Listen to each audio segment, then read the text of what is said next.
with the, okay. Okay. Good afternoon, Honorable Speaker, present excellencies, teachers, and dear students. It is a great honor for me to introduce and welcome our respected speaker, Professor Royer Dario from UNAD University.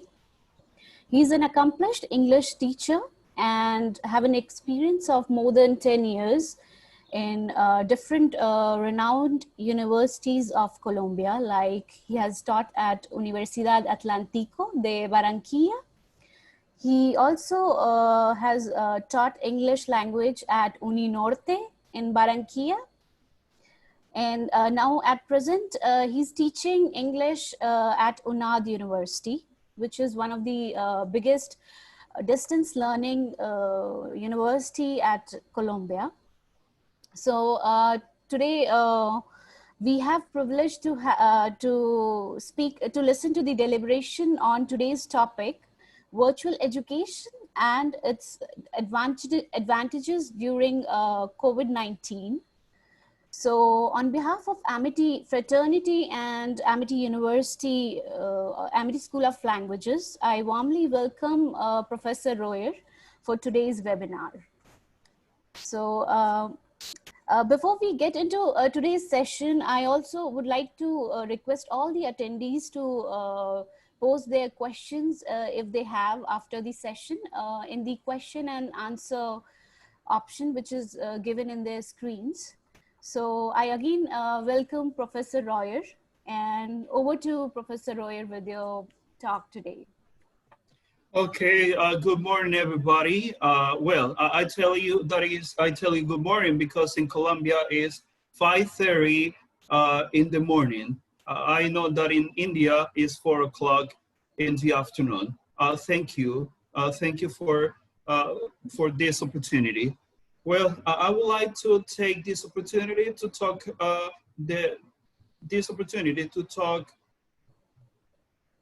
the head of the language department, Professor Udaya Naraya Singh, Professor Niri Joshi, and Professor Somi Gupta for letting me share my teaching experience in virtual context with each one of you.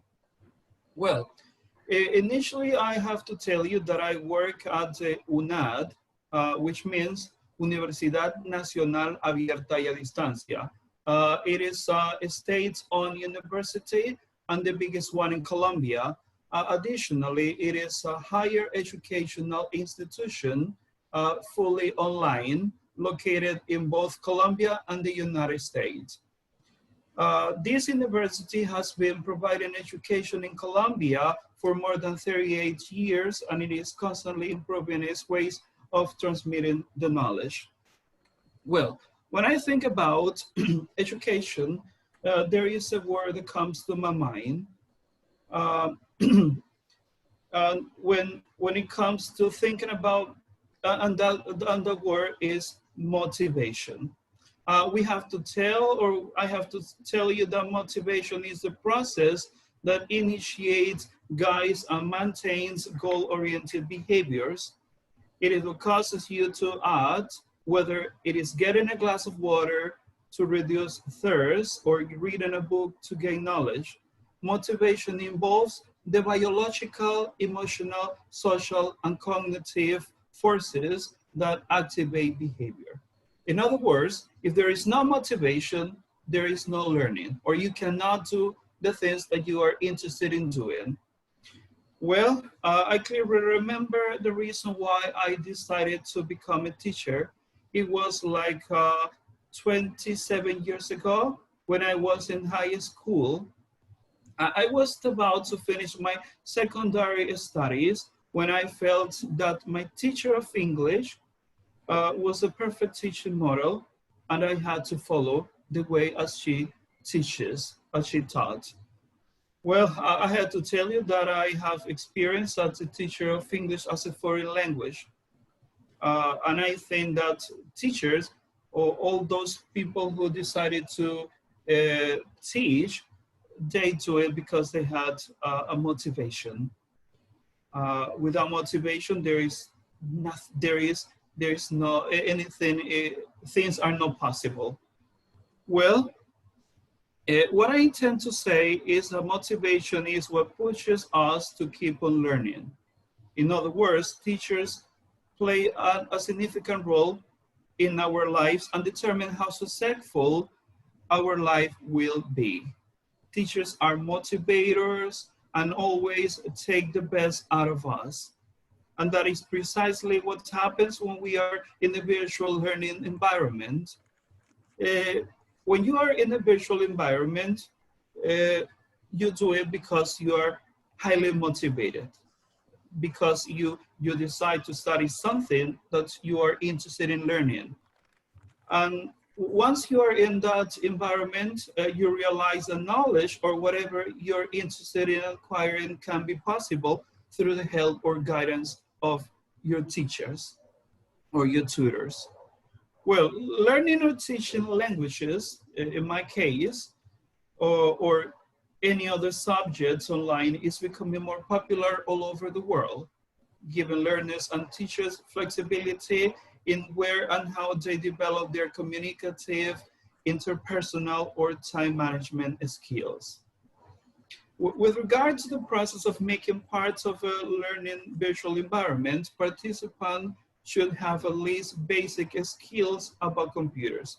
If there is not a skill in computers, it is not possible to acquire the knowledge, especially in the century in which we are involved nowadays. Additionally, as you're getting into the new virtual learning context, you're going to develop abilities that you didn't have previously.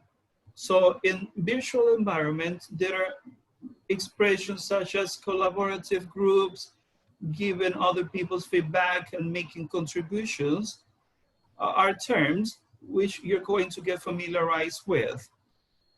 Well, this talk will help you better understand how to adapt to this new reality which is being implemented worldwide due to the COVID-19 outbreak.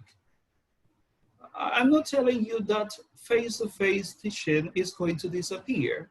Much on the contrary, what I mean is that virtual education is just another alternative of teaching or learning. Well, the COVID outbreak has made us change the way as we face many different aspects of our daily lives. For example, governments in the whole world has taken measures such as the use of face masks, stay at home, constant hand washing, and the social distancing. Those are measures which has been taken in the whole world. All of them were implemented with the purpose of keeping us away from the virus. Most of the things we do nowadays are done in the house, okay, or are take place in the house. As a consequence of that lethal pandemic, education in schools and universities has been affected as well. Hence, teachers had to change their ways of teaching. Educational centers had to swap drastically, not to say unexpectedly, and that change has generated a chaos because both teachers and students had to adapt themselves to our new reality. And they have to adapt themselves and they have to use new methodologies or new ways of giving and receiving classes. I mean, teachers and students as well. At the beginning, classes or virtual classes were very unfamiliar for most of the students or for most of the teachers in the whole world. Nowadays, we can say that knowledge is being mediated by the use of a computer. I mean, when you are in a virtual environment.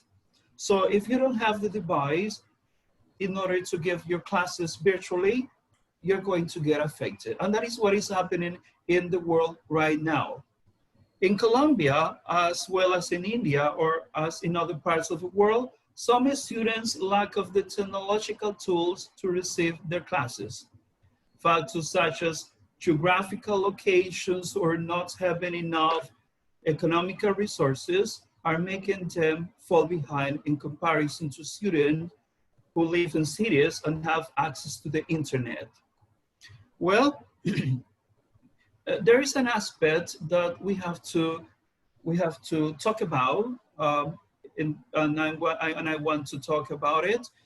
Is distance education or distance learning, because the university where I work, that is the main objective or the main thing that we do. We teach using computers. We use computers or online resources, so that is our students get the knowledge they have to receive.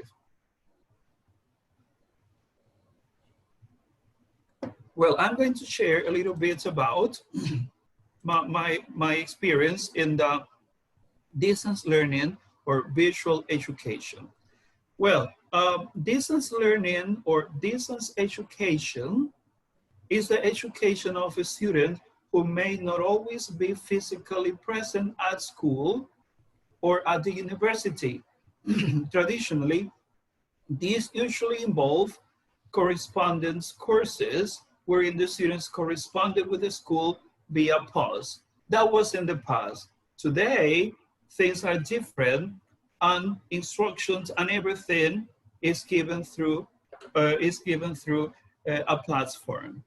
For example, today, distance education involves online education, right? Well, at our university, UNAD, a student have, even though there is not a face interaction, a student had the opportunity to talk to us through different tools or different technological tools. They can use Skype. Since we teach English as a foreign language, they had the opportunity to practice the language, practice English as a foreign language, using Skype, using WhatsApp, or maybe they can use the same forums which are included in the platforms they are using in order to acquire the knowledge. Well, the platform that our students use is Moodle. Moodle is a learning platform or course management system which lets them acquire the knowledge through the integration of different technological tools which facilitate the interaction between the teacher and the learners. Well, in Moodle, they had the opportunity to participate in forums. For example, we place the topic of conversation, and then we give them a rubric or a set of instructions that they have to follow in order to do their different tasks. Their tasks and the tasks are scheduled, and they have the opportunity to do each one of the tasks. And there is a limited time, so they do the activities. Well, I told you that online education is something new for most of the people nowadays.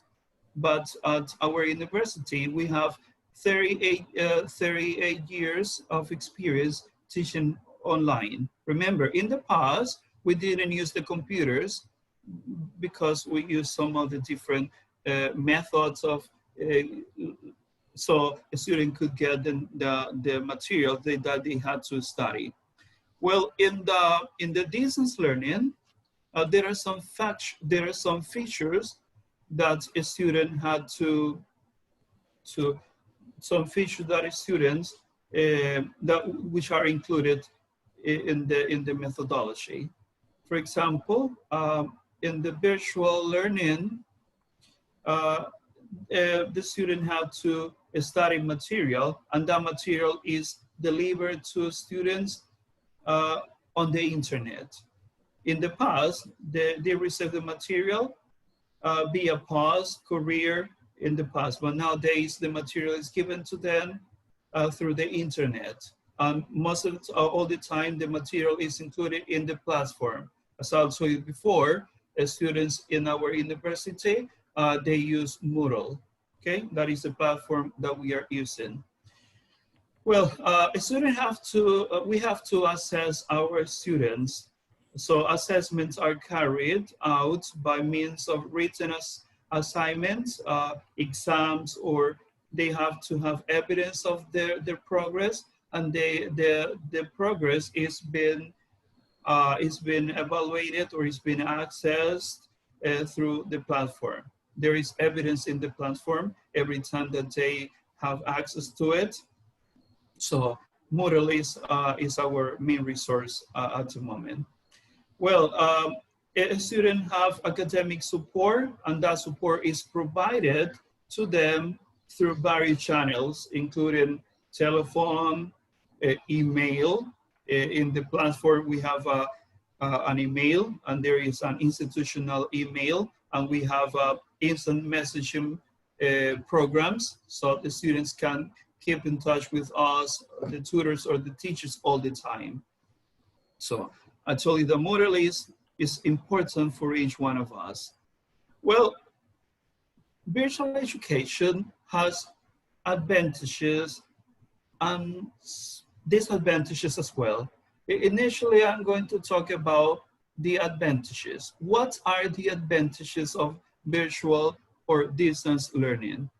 Okay, not everything is perfect. There are some advantages. Initially, I'm going to talk about the advantages. Well, the main advantage of distance learning is that it presents students with a flexible alternative to traditional classroom-based education.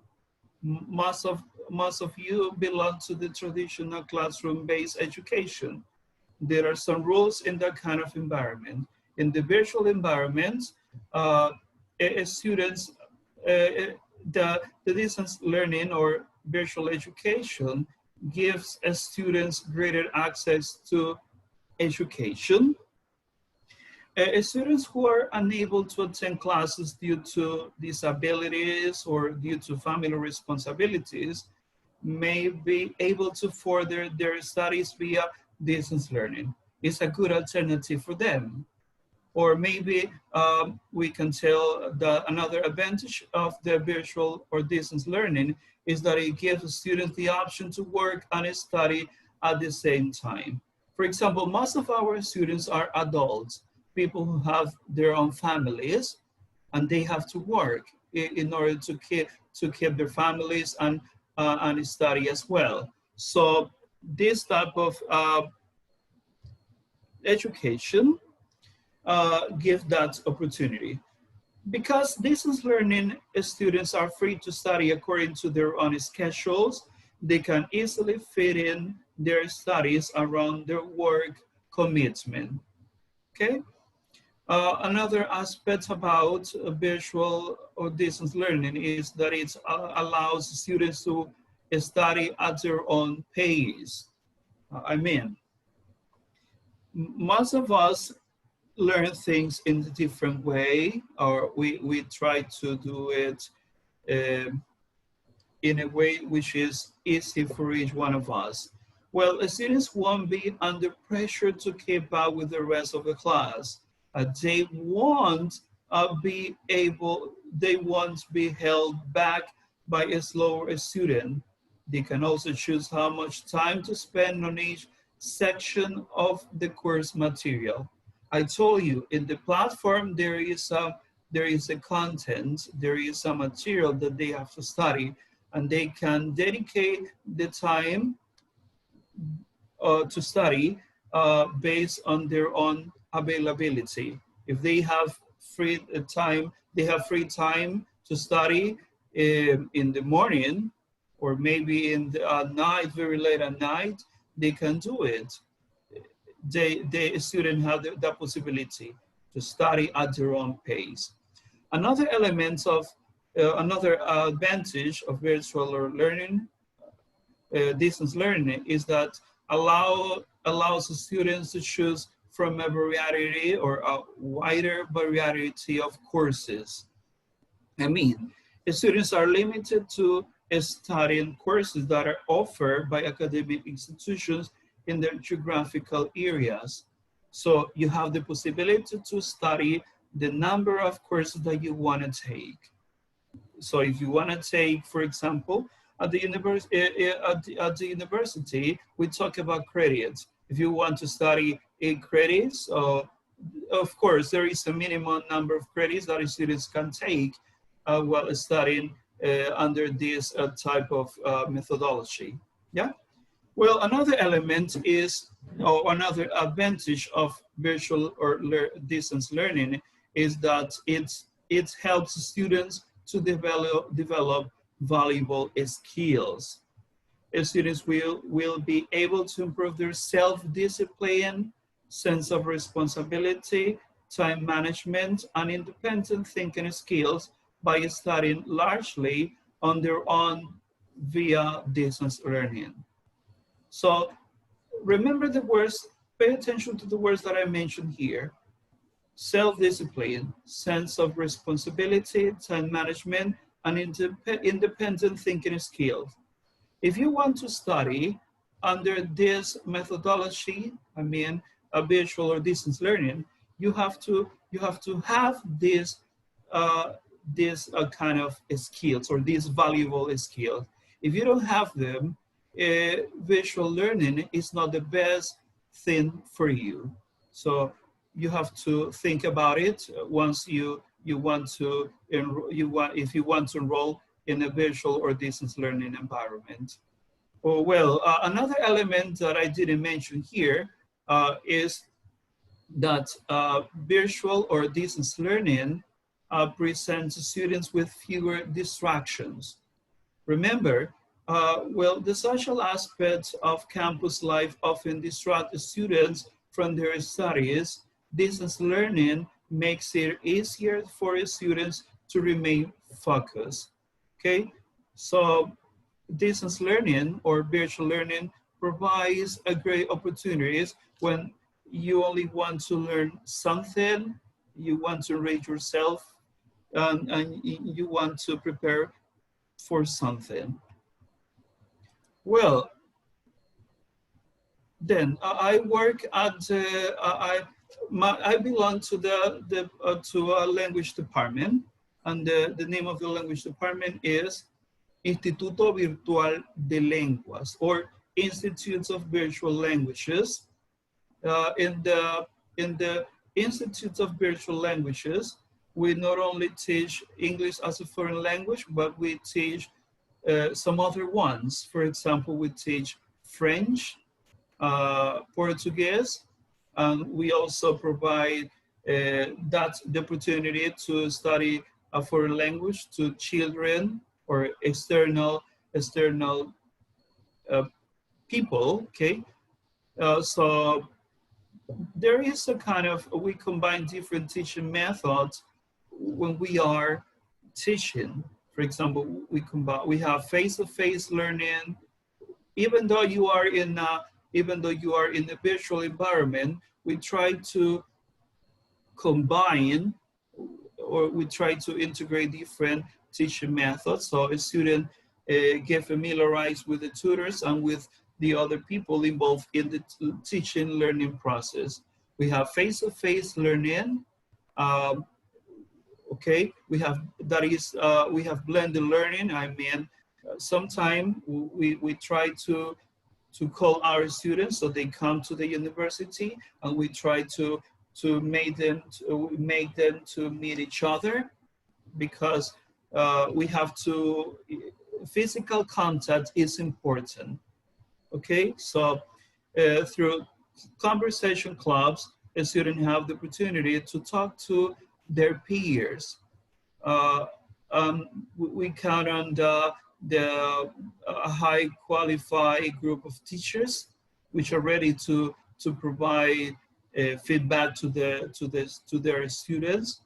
Another advantage of virtual learning is that provide students the opportunity to study 24/7. 24/7 of the day, 24 hours of the day, they had the opportunity to keep in touch with the tutors.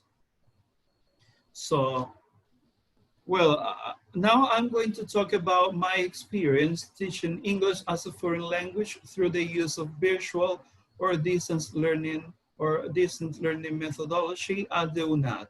Remember, UNAD means Universidad Nacional Abierta y a Distancia.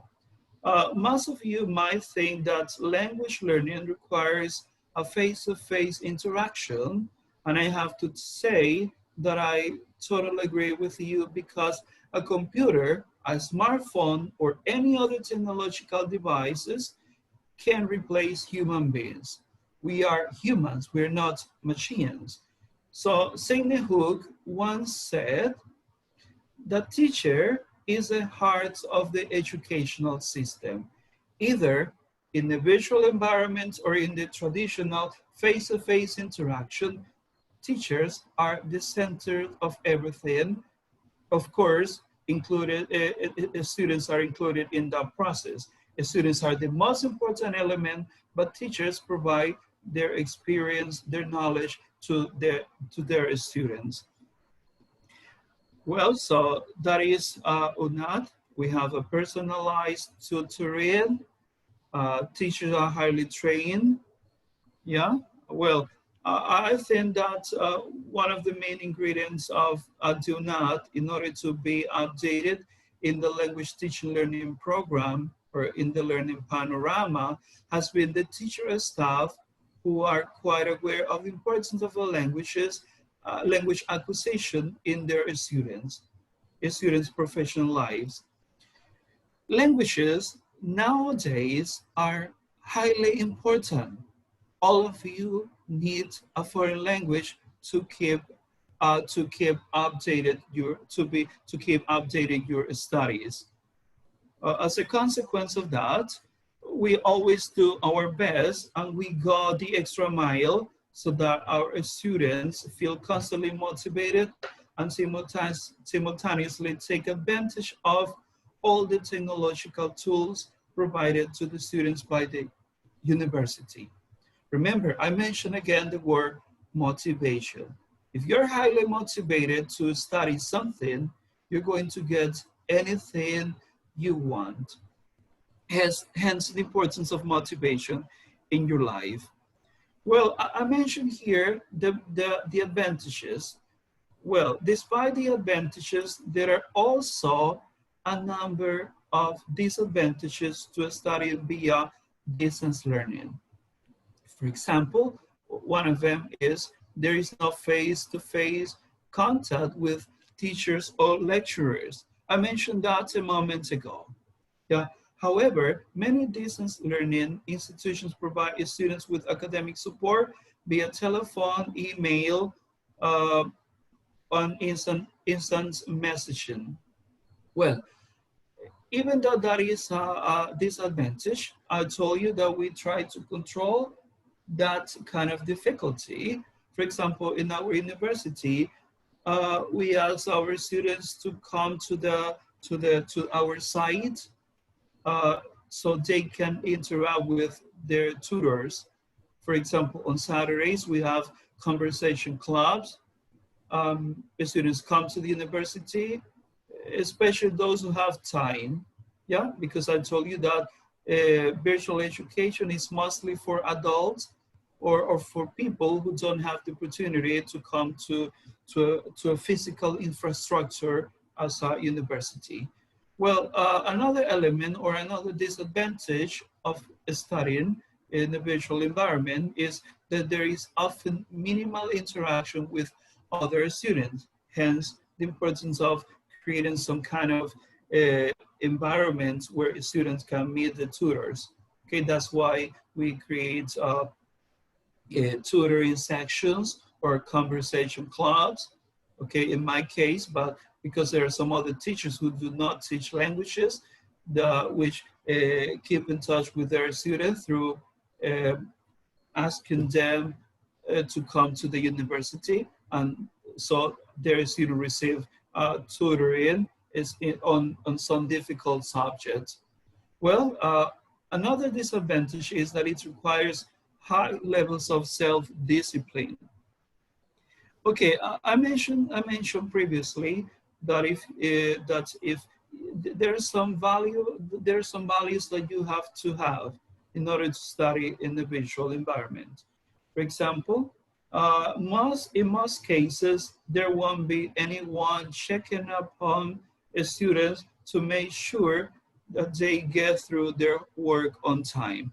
Nobody's going to be behind you, so you do your task. You have to do it according to a previously planned uh, program. That's why in the platform there is a rubric, and you have to follow the rubric, and there is a time, there is an stipulated time that you have to follow in order to send your tags or to send your activities on time.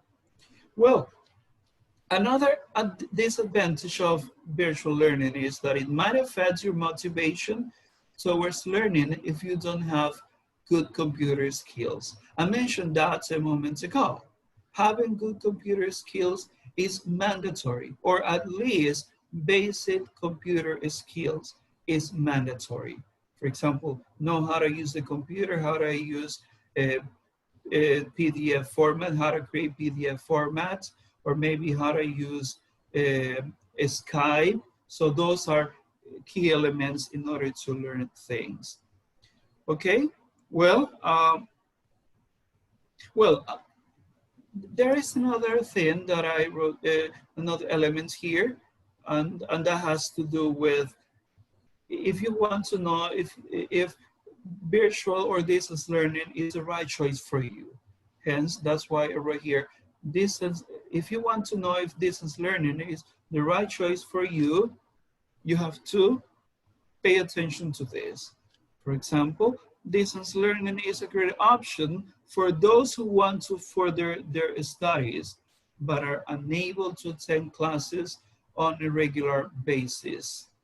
However, distance learning is not the right option for everybody, for everyone. It is best suited to those who are self-disciplined and self-motivated. Okay, again, the word motivation. If you're not self-disciplined or if you're not self-motivated, virtual learning is quite difficult. It's gonna be quite difficult to you. Well, distance learning might be the right choice for you if you have a disability that makes it difficult for you to attend classes. For example, people with a special needs, okay, virtual learning is a great opportunity or is the right choice for them. Okay, if you have kids and you have to take care of them, or virtual education is a good choice for you. Okay, if you have family responsibilities that prevent you from attending classes, virtual education or distance learning is the right option. Well, or maybe if you live far away from a campus, or you have problems with getting transport to get to the campus, it's a good option for you. Okay, if you are self-disciplined and self-motivated, you already know what you want, and then you decided to participate or enroll in this type of education, this type of education is the best for you. You have to be self-disciplined and self-motivated, right? Well, another element is that you need to manage your time. So you need to have good time management skills in order to be part of this type of education. Or maybe you're able to work independently and you don't need someone to check upon your progress all the time. This type of education is the right option for you. Okay, if you prefer to work on your own, because there are some people who don't like to work surrounded by other students. Okay, this is the right option. Or maybe if you want to be able to work while you study, this option is the perfect one for you. Well, I assume that most of you or some of the people who are in this meeting today are interested in learning a foreign language. either Spanish or maybe French or maybe some other languages. So I'm going to give you some learning strategies for improving your foreign language or for improving your foreign languages. Well, we have here 6 different strategies. And the first one is expose to the language all the time. In my opinion, and in case you are keen on Spanish or any other foreign language, there are some simple steps you have to take into consideration in order to reach your goal. Most of the time you say, I want to learn a language, but that's all that you say because you're not motivated. But if you have the motivation to learn a language, you have to expose to the language all the time. That means listen to native speakers of the language and don't concentrate on the meaning of what they are saying. Most of the time when we are learning a foreign language, we concentrate on the meaning. But initially we have to try to concentrate on the sounds. Expose to the sounds. We have to put a lot of emphasis on the sounds that native speakers of a language produce or make. Especially in this first year of your learning experience, I think that television or YouTube or watching YouTube videos could be a good tool to do that. Okay, sounds are important at the beginning of any process of learning a language or learning a foreign language. That is the way as we learn our language. When we are kids, initially we learn, we try to hear sounds and we try to use them in a practical context because that's the way as languages are learned. Well, another element is to have a clear motivation. Again, the word motivation. I mentioned it at the beginning, and I keep on talking about it. Have a clear motivation. You must understand that, that learning a foreign language is a time-consuming activity which requires a lot of effort and discipline on your own.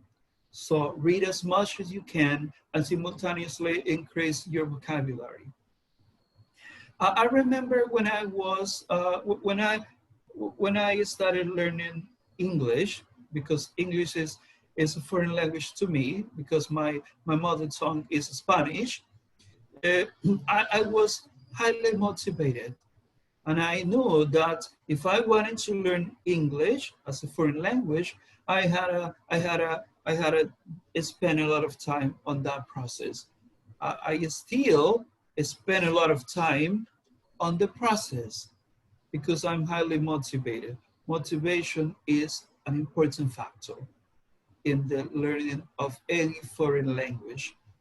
Another element is vocabulary enrichment. Well, when it comes to learn a new vocabulary or new vocabulary, try to learn expressions or sentences which can be used in a practical context.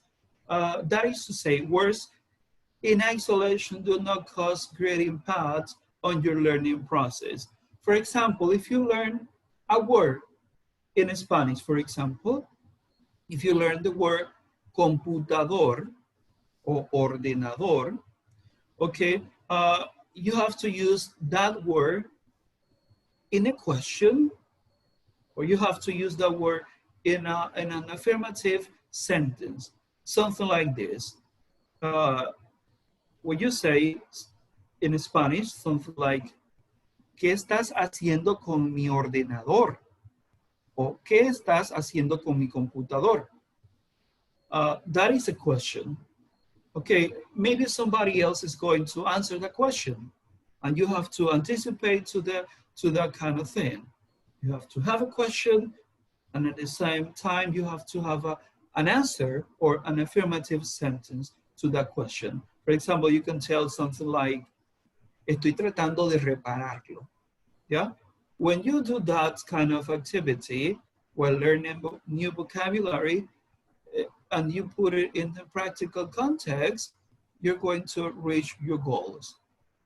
Try to enrich your vocabulary all the time. When you read, when you listen to somebody, and when you look at words in the dictionary, you not only look at a synonym for the word or maybe an antonym for that word, but you also have to try to find the definition to the word.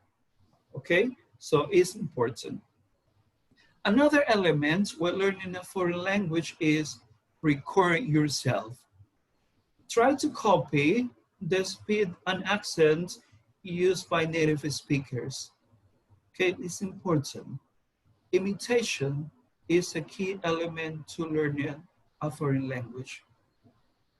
At the same time, you have to use repetition as another tool to improve your fluency and accuracy in the language.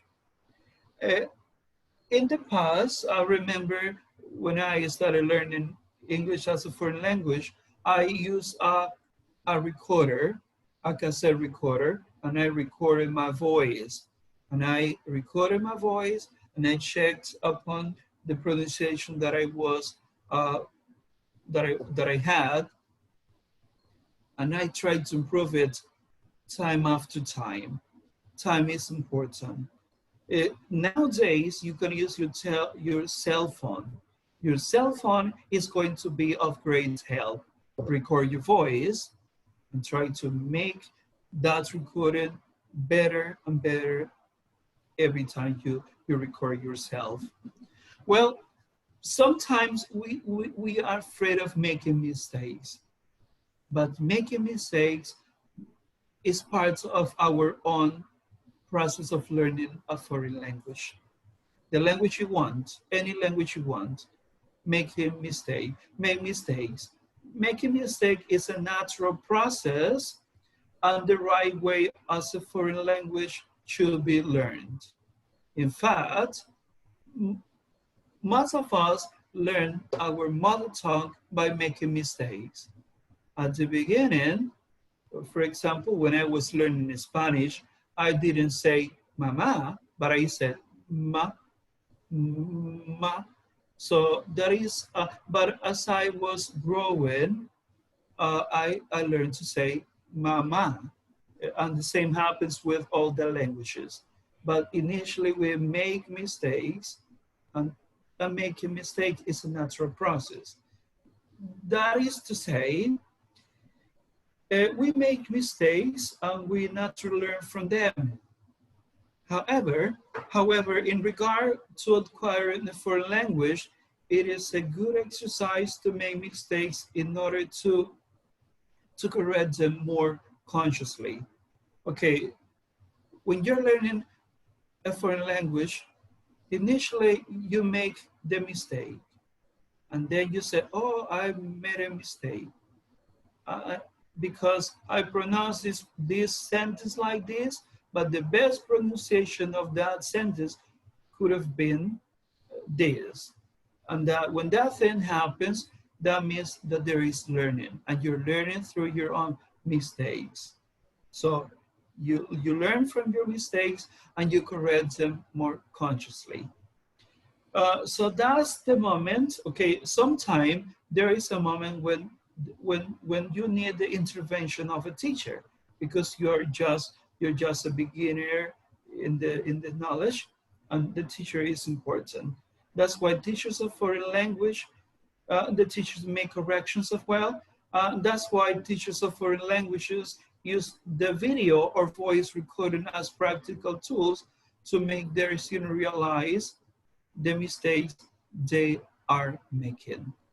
Hence the importance of giving the students the proper feedback, which doesn't make them feel embarrassed or make them fall behind in their own learning process. Sometimes we as teachers make a lot of mistakes, especially when we are correcting our student. If you are a teacher and if you want to correct your student, try to give the proper feedback so they don't feel intimidated and they feel they feel that they can do things in a spontaneous way. Well, we have here another element that you have to take into consideration when learning a foreign language. Read and write all the time in the language. Uh, Reading and writing are two different skills which help your brain and memory to remember the foreign words or and simultaneously create connections or the connections you need when the time to speak comes. Okay, uh, I'm going to talk about my experience as a teacher of English as a foreign language. Most of the time, the students get frustrated because they read a lot, they write a lot, but they don't see that their speaking skills are evidence. But there's no problem. The time, the time for you to talk will come, and you have to take advantage of that. So read and write all the time, because when you do that, your brain and memory create the connections. And when the time to talk comes, you are going to make it.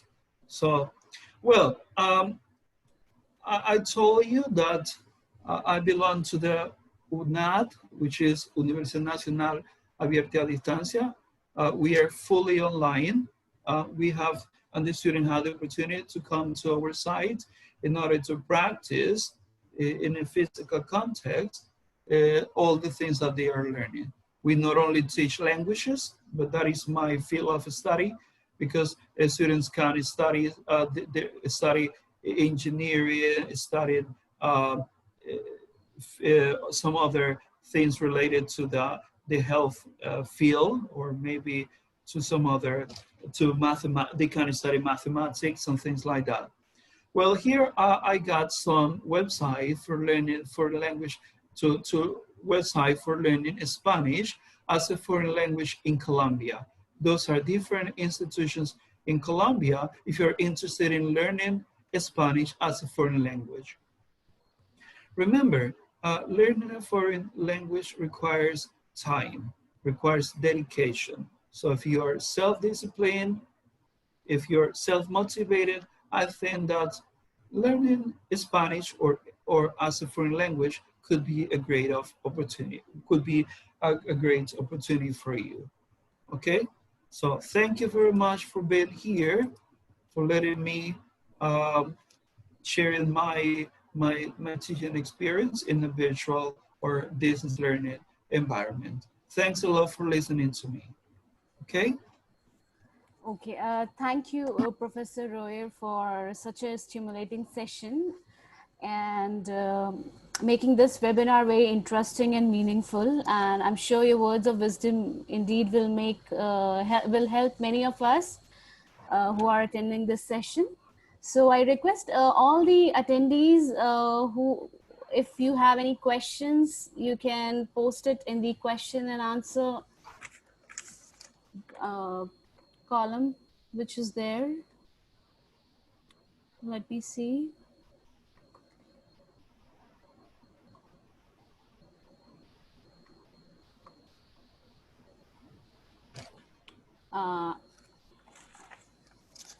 Okay, Professor Royer, I have a personal question. Like in teaching through virtual mode, like if you can throw some light on the assessment scheme, which will help the teachers, some suggestions how one, like in Colombia or in your university, how you are, what kind of rules or how you are doing assessment for language learners, students. Assessment has a purpose, and the main purpose of assessment is to make students project all the things they're learning in the classroom, either in the traditional classroom or in a virtual learning environment. For example, in my case, I try to use assessment which are practical, okay, because that is the purpose of assessment, practical activities. For example, if you're learning English, for example, when my students are learning English, we have to try to put our students in a real context. Sometimes when we are designing an assessment, we try to create situations which are not real. Make your students get into a real contest while they are taking an assessment. So that is the most important thing. Real assessment, things that the students can uh, do things in which the integration of skills are part of the whole process. If you're teaching or if you are if you're asking your students to read something, that reading that you're asking to do has to be projected in the conversation, has to be projected in a listening activity, but everything has to be integrated simultaneously, not in an isolated way. Okay, thank you, sir. We have one question from Yukta Goel, and she asks that as a teacher, how can we make students understand us better? Well, if you want to, if you're interested in understanding things in any language, you have to have a, a vast vocabulary, a great number of words, which lets you understand the things you're reading. And I mentioned at the beginning of my talk that exposing yourself to the language sometimes at the beginning might be difficult for you because at the beginning you don't understand many things, but as the time goes by you're going to increase your skills. Learning a language implies to improving skills. For example, you're in an environment in which people are speaking a foreign language, a language which is not your own, and you are there. You don't understand anything. But if you keep on exposing to the language, you're going to understand as time goes by. Another element is read a lot. Read and listen a lot. Exposed to the language all the time if you want to understand many things in the foreign language. Okay? Okay, thank you so much, sir. We have one more question from Suraj, and he asked that how to overcome the absence of face-to-face teaching in a virtual classroom. Okay. I mentioned that in the virtual environment, there is not face-to-face interaction. Well, in fact, that is true because I told you that we create some kind of sessions in which we ask our students to come to the university and we form conversation clubs. And the idea of a conversation club is that our students put into practice the language they are learning. If they are learning English or if they're learning Portuguese or if they are learning French as a foreign language, that is a moment that they had in order to practice, in order to put into practice all the things that they have been learning. Well, I told you that also, I told you that there are some other technological devices so students can use in order to practice the language and that is Skype. Skype is a very nice option. Students Skype us and they ask the questions that they need to to to clear up, right? So Skype is another element that we have. Since we don't have a face-to-face interaction all the time, WhatsApp is another tool. Okay, I think we have many more questions, but we can pick only a few more, I guess. So I would like to ask one last question, and it goes like, there's a teacher who's asking that how can we complete our daily teaching goals or syllabus, online syllabus on virtual mode, as it's a time consuming process, and if you can give some tips for completing the syllabus or throwing some. Okay, good. Okay, well, I mentioned that teaching or learning English or learning some other foreign languages is a time-consuming activity. Since that is a time-consuming activity, uh, the university, there is a group of teachers who are in charge of designing a syllabus, and there is a stipulated time for our students to do the different tasks. I mentioned the use of rubrics, and the rubrics give the opportunity to teachers or students as well to follow a program. There is a previous plan for each one of the activities. There are not too many activities as in the traditional classroom, but there is a syllabus, and that syllabus adjusts to the needs of our students, because we know our students work and they have family responsibilities, and the time is sometimes limited, but they have to do the same activities that people in the traditional classroom have to do, because we follow a syllabus. So our students have that opportunity to do the same activities, but everything is done through a plan. Okay, thank you, sir, for your words of wisdom and all the tips and answers you have given. Now, I would like to invite our Honorable Dean of Arts, Faculties and Humanities, and our head of the institute, Professor Dr. Uday Narayan Singh, sir, to propose the vote of thanks and also to share his words of wisdom. Okay, Over to thank you, you. sir. Yes.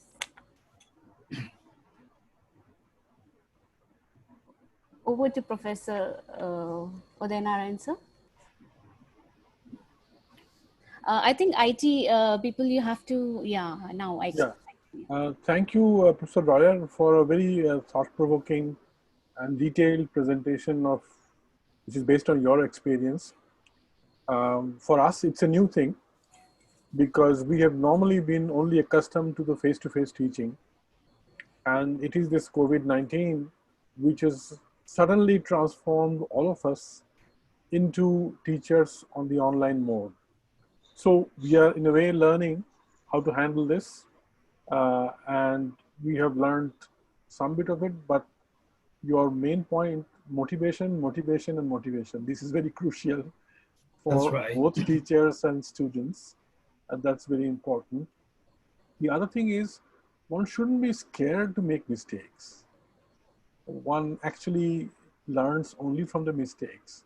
So let there be mistakes, but at least you try it out. So that's the other thing, which is an important take from your talk.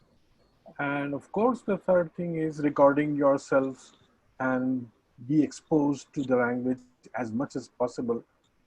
There are many, many other questions that can arise. Can we teach the advances of literary creativity? Can we teach poetry? Can we teach uh, literary criticism?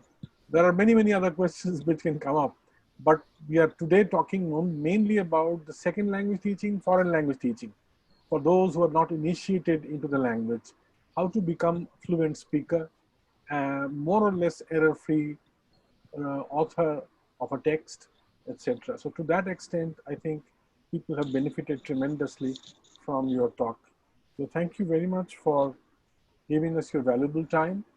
We are running out of time, so we couldn't take up some other questions of the participants. So thank you very much.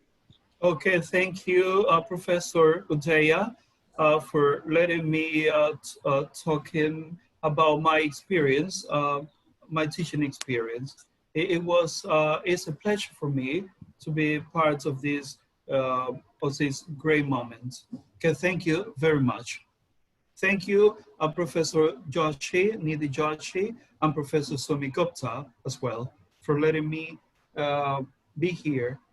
I'm here in Colombia, and um, the time is quite different, but I took this opportunity and it was great. Thank you very much. Thank you, sir. Thank you, Professor Royer, and thank you, Udinaran sir. I think we may leave the room